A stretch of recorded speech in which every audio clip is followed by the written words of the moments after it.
Noël demeure une fête merveilleuse et familiale, mais c'est aussi une fête où le Père Noël doit souvent batailler avec ceux qui détestent Noël. Il y a fort longtemps, une sorcière venant tout droit des contrées de Britannia se rendit sur Terre pour ne pas permettre aux enfants de célébrer Noël. Elle avait horreur de Noël. C'est pourquoi elle échafauda un plan diabolique afin d'enlever le Père Noël le soir de sa distribution de cadeaux. Au lever du jour, à la veille de Noël, elle se rendit dans l'étable où les reines se reposaient avant de s'en aller pour un nouveau tour du monde. La sorcière se métamorphosa sous les traits du Père Noël et donna à chaque reine une carotte ensorcelée. Le soir venu, quand le Père Noël s'élança dans une nouvelle tournée, après avoir chargé son traîneau, les reines s'envolèrent et partirent commencer leur distribution en France sur Terre.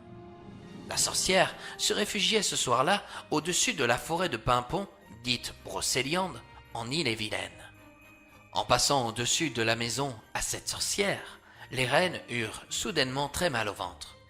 Le Père Noël s'inquiéta et fut forcé d'atterrir. Quand il posa son traîneau au sol, la sorcière s'approcha de lui, car elle veillait chacun de ses gestes. Elle lui lança « Père Noël, cette année, vous ne distribuerez pas vos cadeaux. »« Comment ?» s'étonna le Père Noël. « Prenez votre hotte, suivez-moi, » ordonna-t-elle, en pointant sa baguette magique sur lui. « Sinon, je vous transforme en araignée. »« Comment osez-vous vous en prendre ainsi à Noël ? Il y a des milliards d'enfants qui attendent mes jouets. Noël est synonyme d'espoir et de bienveillance pour beaucoup de gens. Baliverne, et je m'en moque de tout ça, car moi, je déteste Noël. » Le Père Noël n'eut pas le choix.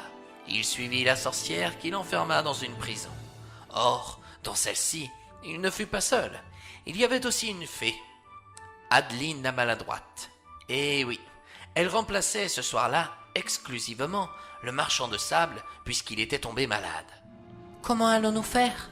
dit la fée Adeline. « Nous devons trouver une solution. Cette satanée sorcière m'a volé ma baguette magique.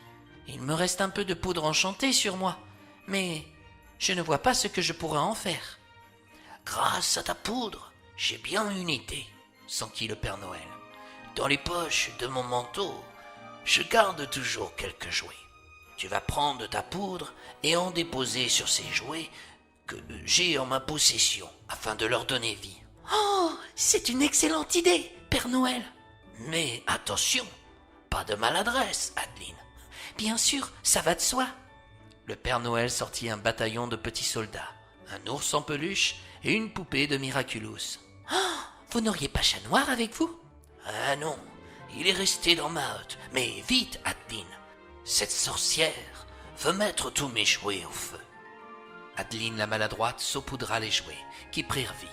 Tous passèrent au travers des barreaux et s'en allèrent affronter la sorcière. Celle-ci se dandinait devant son grand chaudron et chantait d'une voix nasillarde. « Je déteste Noël, alors j'ai enlevé le Père Noël. J'ai pris sa hotte de jouets pour les brûler. » Soudain, elle s'écria. « Aïe, qui a osé me tirer dessus ?»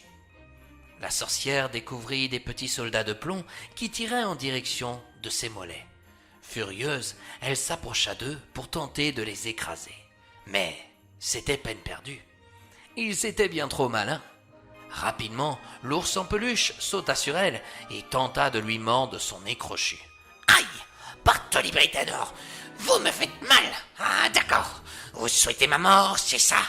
Mais vous ne mourrez pas.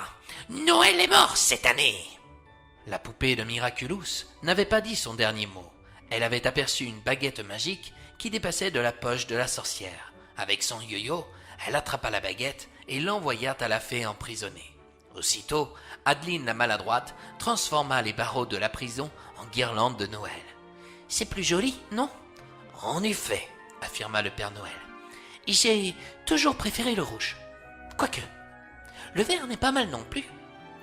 Vous en pensez quoi, Père Noël ? » Qu'on devrait appeler Adeline la pipelette. L'heure n'est pas venue de palabrer. Nous devons nous enfuir et sauver Noël. Attendez, je sais quoi faire. La fée se dirigea vers la sorcière, qui tenait entre ses mains l'ours en peluche qu'elle avait rétréci à l'aide de sa baguette magique. Elle s'apprêtait justement à le lâcher dans sa marmite bouillonnante. « Sale boule de poil, tu vas !» Elle n'eut pas le temps de terminer sa phrase. Adeline la maladroite voulait la transformer en véritable glaçon. Mais finalement, elle se retrouva sous l'apparence d'un bonhomme de neige envoyé dans la direction des plus hauts sommets des Pyrénées. Le Père Noël retrouva ses reines et sa hotte de jouets. Aussitôt, il reprit la distribution de ses cadeaux et put terminer sa tournée juste à temps. Mais avant de rentrer dans chaque maison, il laissa la fée Adeline la maladroite déposer des grains de sable dans les yeux des enfants pour qu'ils puissent s'endormir et ne pas apercevoir le Père Noël rentrer chez eux. À la fin de sa distribution, quand il déposa la poupée de Miraculous dans une maison de France, il lui déclara « Quand les enfants se lèveront, la magie s'arrêtera. Je te remercie, Ladybug, c'est ton nom, non ? Oui, Père Noël.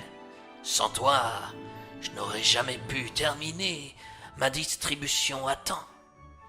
L'enfant qui t'aura entre ses mains aura de la chance. J'espère qu'il prendra soin de toi.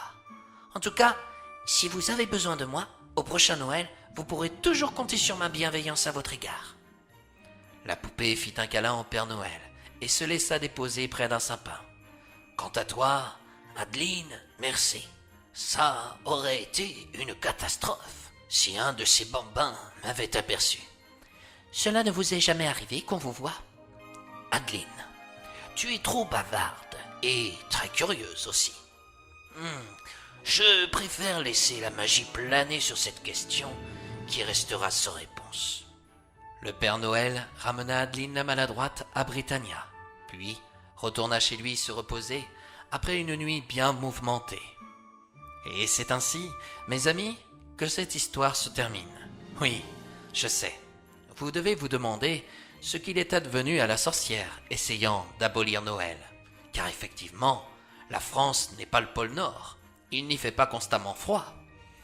Ah, ce que je sais, c'est qu'elle a constamment cherché une solution pour ne pas fondre au printemps arrivant juste après cet hiver glacial. L'a-t-elle trouvé ? Je l'ignore. Mais, connaissant le Père Noël, il ne l'a certainement pas laissé fondre sous le beau soleil des Pyrénées.